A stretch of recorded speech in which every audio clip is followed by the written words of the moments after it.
Archaeologists should not seek to isolate the story of Atlantis from other flood myths and traditions all around the world.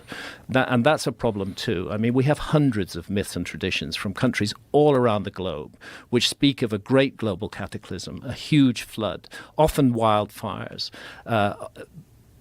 destruction of human beings and of animals, a few survivors who seek to restart civilization. It's a global story, not a single story told by Plato.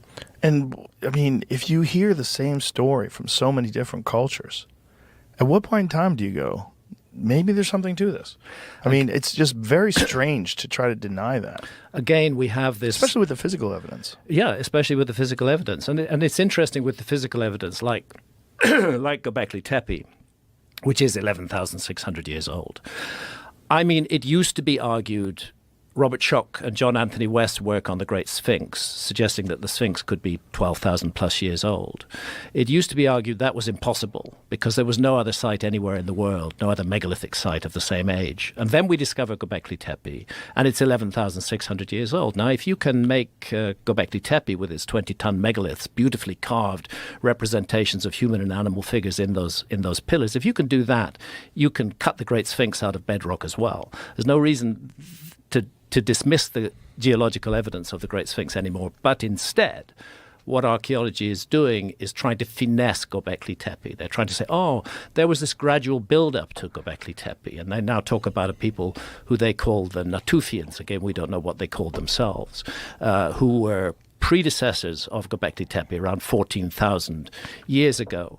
And they show things that look like a tiny little stone wall that they built, the sort of thing that you can find, a dry stone wall that you can find anywhere in Wales to this day, you know.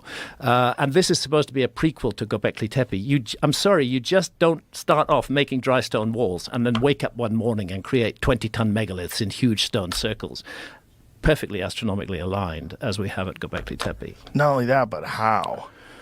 Like, what did they do? Where are you getting those 20-ton megaliths from? How far do they have to transport? In the case of Göbekli Tepe, not far. How far?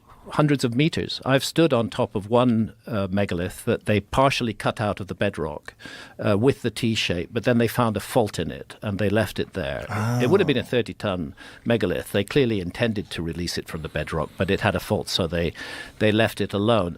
The quarries, the issue of the quarries for the rock at Göbekli Tepe is not too big a problem. But the transportation of those? Even the transportation, you get enough people working together, and they can move large stones. That's not in dispute, but that's where the question comes.